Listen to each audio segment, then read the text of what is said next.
जय हिंद बच्चों। कक्षा 7वीं की हिंदी की पाठ्य पुस्तिका 11वीं हिंदी पाठमाला के तीसरे पाठ में आप सभी का स्वागत है। बच्चों, आपके तीसरे पाठ का शीर्षक है समय नियोजन। बच्चों, यह पाठ एक लेख है जिसे श्री समर बहादुर सिंह द्वारा लिखा गया है। बच्चों, इस पाठ में हम समय का नियोजन हम किस प्रकार करके अपने जीवन में अपने लक्ष्यों को प्राप्त करेंगे, इसके विषय में जानकारी प्राप्त करेंगे। बच्चों, सबसे पहले मैं आप सभी को बता दूं कि जो मनुष्य अपने समय को नियोजित करता है और नियोजित ढंग से उस समय को अपने जीवन में लागू करता है, वही मनुष्य जीवन में अपने लक्ष्यों को प्राप्त कर पाता है और उस मनुष्य का उन्नति का मार्ग, उन्नति मतलब आगे बढ़ने का हर मार्ग, हर रास्ता सदैव मतलब हमेशा के लिए खुला रहता है। तो यह जो लेख है बच्चों, यह पाठ एक लेख है जो समर बहादुर सिंह ने लिखा है।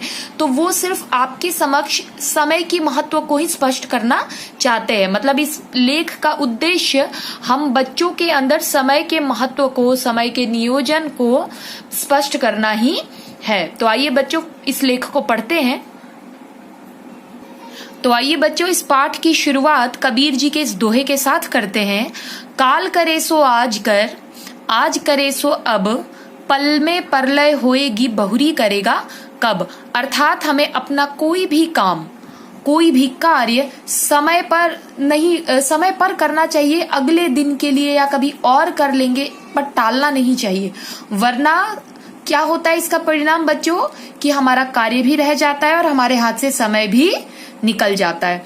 अच्छा बच्चों, आइए पाठ की शुरुआत करते हैं। हम अक्सर कहते हैं, हर वक्त आप देखिए हर किसी की यही शिकायत होती है कि यह कार्य क्यों नहीं हुआ। जब हम शिक्षक भी, हम टीचर्स भी आपसे पूछते हैं तो आप सभी बच्चों का क्या उत्तर होता है कि मैम यह काम इसलिए नहीं हो पाया क्योंकि समय नहीं था, या हमारे पास समय की बहुत कमी है।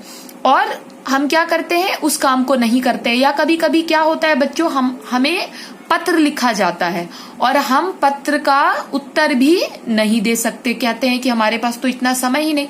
अब तो बच्चों पत्र कम ही लिखे जाते हैं या ना के बराबर ही लिखे जाते हैं, क्योंकि अब तो सबके हाथ में फोन है, स्मार्टफोन है, तो हम मैसेज कर लेते हैं, टेक्स्ट कर लेते हैं। लेकिन कभी कभी तो ऐसा भी होता है कि हमें मैसेज का भी प्रत्युत्तर देना मतलब रिप्लाई करने में, उसका भी हमारे पास समय नहीं होता है। हम कसरत नहीं कर पाते हैं, समय न मिलने के कारण हम पढ़ लिख नहीं पाते। विद्यार्थियों की तो बच्चों सबसे बड़ी समस्या है, क्या कहते हैं कि समय नहीं था तो नहीं पढ़ पाए। और यह सब कुछ अगर हम किसी भी व्यक्ति के प्रश्नों के उत्तर नहीं दे सके, व्यक्ति के किसी भी संदेश का प्रत्युत्तर नहीं दे सके और पढ़ लिख नहीं पाए, कसरत नहीं कर पाए, अपने शरीर पर ध्यान नहीं दे पाए, तो हम इन सब चीजों का कारण किसको बताते हैं बच्चों? समय को बताते हैं। लेकिन अगर हम अच्छे तरीके से, अगर बढ़िया तरीके से आत्मविश्लेषण करें, आत्मविश्लेषण मतलब खुद का विश्लेषण है ना, अपने अंदर खोजें, अपने अंदर विश्लेषण करें, तो हमको क्या पता चलता है बच्चों कि यह जो हमारी शिकायत होती है ना कि हमें समय नहीं मिलता है, यह बिल्कुल ही गलत होती है। हम अपने को समझ ही नहीं पाते, तभी तो ऐसी शिकायतें करते हैं। और हम अपने आप को समझ क्यों नहीं पाते? क्योंकि हमारा जो आलस्य है वह सदैव मतलब हमेशा ही समय के अभाव मतलब कमी की दुहाई दिया करता है। मतलब रोते हैं हम कि हमारे पास तो समय ही नहीं है। वास्तविकता तो यह होती है, सच्चाई तो यह होती है कि हम सभी आलस करते हैं। वस्तुतः कोई भी ऐसा व्यक्ति नहीं जो व्यस्तताओं के बीच भी उन कामों को न कर सके जिसे वह करने पर उतारू है। इस वाक्य का मतलब है कि अगर इन सब चीजों को देखा जाए तो ऐसा कोई भी व्यक्ति नहीं है इस पूरे संसार में। व्यस्तता मतलब हम जब अपने कामों में बहुत ज्यादा घिरे रहते हैं, उसमें बहुत ज्यादा व्यस्त रहते हैं, तो उसके बीच में भी हम अपने कामों को कर सकते हैं अगर हम वो करना चाहे तो। ठीक है, अगर हम उसको अनिवार्य मतलब हम उसे बहुत ज्यादा आवश्यक मानते हैं तो हम किसी भी शर्त पर उस काम को जरूर कर लेंगे, अगर हमारी मर्जी है, हमारा मन है तो। अगर हम आलस्य कर जाते हैं तभी हम वो कोई काम नहीं कर पाते। अब बच्चों इस लेख में लेखक जो है इस पाठ के कौन है बच्चों? समर बहादुर सिंह। ठीक है, तो उन्होंने इस लेख में इस पाठ में लेखक ने हम सभी बच्चों को, हम सभी को समय का नियोजन, समय का महत्व बताने के लिए दो व्यक्तियों का उदाहरण पेश किया है हमारे समक्ष। तो उसमें पहले कौन है? नेहरू जी, जो हमारे भारत के प्रथम प्रधानमंत्री थे। तो अगर आप यह देखें तो हम पाते हैं क्या कि भारत के प्रथम प्रधानमंत्री होने के कारण उनके ऊपर बहुत सारे दायित्व मतलब बहुत सारे काम उन्हें भी करने पड़ते होंगे। कुछ दिन पहले उनके साथ काम करने वाले एक सज्जन से बातें करने का सौभाग्य मिला। यहाँ पर बच्चों लेखक जी यह बता रहे हैं कि जो नेहरू जी हैं उनके साथ काम करने वाले एक व्यक्ति के साथ, सज्जन मतलब अच्छे भद्र पुरुष के साथ उनको बात करने का मौका मिला। तो वो पुरुष उनसे क्या बताते हैं? वो कहते हैं कि नेहरू जी के पास रोज इतनी सारी फाइलें हो जाती हैं, किंतु दूसरे दिन वे उन सभी को निपटाकर वापस भी भेज देते हैं। हाँ बच्चों, जितना बड़ा हमारा पद होता है उतना ही ज्यादा हमारे पास कार्य भी होता है। तो नेहरू जी प्रधानमंत्री थे, तो वो व्यक्ति बताते कि उनके पास रोज बहुत सारी फाइलें आती हैं, लेकिन वो क्या करते हैं? दूसरे ही दिन उसे निपटाकर भेज देते हैं।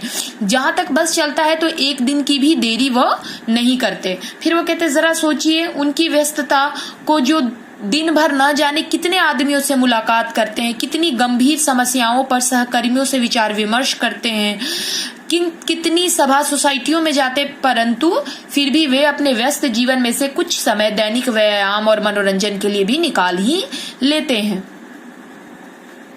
यहाँ पर लेखक हमें यह बताना चाहते हैं कि हमें खुद सोचना चाहिए, देखना चाहिए कि वो इतने व्यस्त हैं, क्योंकि वो प्रधानमंत्री हैं तो उन्हें बहुत सारे लोगों से मिलना पड़ता है, वार्तालाप करनी पड़ती है, बहुत सारे गंभीर समस्याओं मतलब बहुत सारे अहम समस्याओं पर, जितनी परेशानियां हैं उन पर अपने सहकर्मियों, मतलब सहकर्मी वो होते हैं जो हमारे साथ काम करते हैं, तो अपने सहकर्मियों से उनको विचार विमर्श मतलब बहुत सारी बातों के बारे में समझना, बोलना पड़ता होगा, नीतियों का निर्माण करना पड़ता होगा। कितनी सारी सभा सोसाइटी, मतलब जितनी सारी सभाएं देश में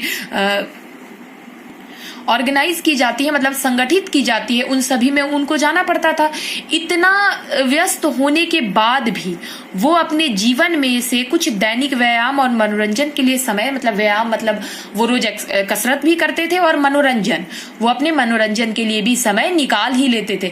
तो बच्चों हमें इससे क्या पता चलता है कि हमें समय निकालकर अपना काम तो करना ही चाहिए, साथ ही साथ हमें समय अपने शरीर के लिए, मतलब व्यायाम के लिए निकालना चाहिए, जिससे कि हमारा शरीर स्वस्थ हो। और ऐसा क्यों कहते हैं लेखक? क्योंकि स्वस्थ शरीर में ही स्वस्थ मस्तिष्क का निवास होता है, और अगर हमारा दिमाग चुस्त फुर्तीला है तभी हम अच्छा सोच सकते हैं और अपने जीवन में अच्छा कर सकते हैं। अगर हमारा स्वास्थ्य ही अच्छा नहीं है बच्चों, तो हम जीवन में कुछ भी अच्छा नहीं कर सकते, क्योंकि सबसे बड़ा धन मनुष्य के पास क्या होता है बच्चों?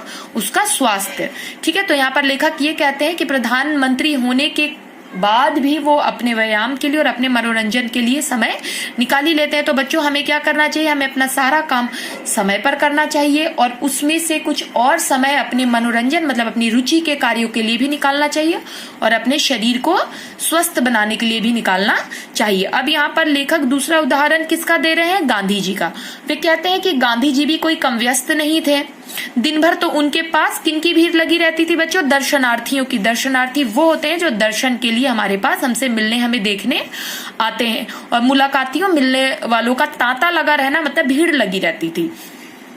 देश विदेश के अनेक पेचीदा मामलों पर विचार विनिमय होता था। हाँ, यहाँ पर वो ये कहते हैं कि गांधी जी के पास देश ही नहीं वरन देश के बाहर विदेशों के भी जितने भी पेचीदा मामले, मतलब जितने भी कठिन मामले होते थे, उन सभी पर विचार विमर्श होता था। अखबारों के लिए लेख लिखे जाते थे, वो सभी गांधी जी के समक्ष ही लिखे जाते थे, किंतु फिर भी कभी भी गांधी जी अपनी प्रार्थना सभा के लिए लेट नहीं होते थे, देरी नहीं होती थी उनकी, और कभी भी ऐसा नहीं होता था कि उनकी प्रार्थना सभा का जो समय है वो बदल जाए, हेर फेर हो जाना मतलब बदल जाना।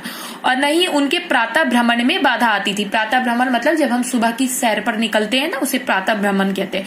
तो उसमें भी कभी भी गांधी जी कभी भी विलंब नहीं होता था उनको। यही नहीं, दुनिया के कोने कोने से भेजे गए पत्रों के जवाब भी वे अक्सर अपने हाथ से ही लिखकर देते थे। हम बच्चों, गांधी जी के समय में इतना ज्यादा फोन और ये सब नहीं था, तो उस वक्त क्या होता था, सभी अपनी समस्याओं को पत्रों के माध्यम से उनके समक्ष भेजते थे। तो वो सबसे ज्यादा किस चीज में भरोसा करते थे कि वो स्वयं ही पत्रों के जवाब भी लिखकर पाठकों को भेजे। तो वो इन सब चीजों के लिए भी अपने उन सभी व्यस्तताओं में से समय निकाल ही लेते थे। बच्चों, आपके पाठ 3 समय नियोजन पाठ के पहले भाग में बस इतना ही। मिलते हैं दूसरे भाग में। जय हिंद बच्चों।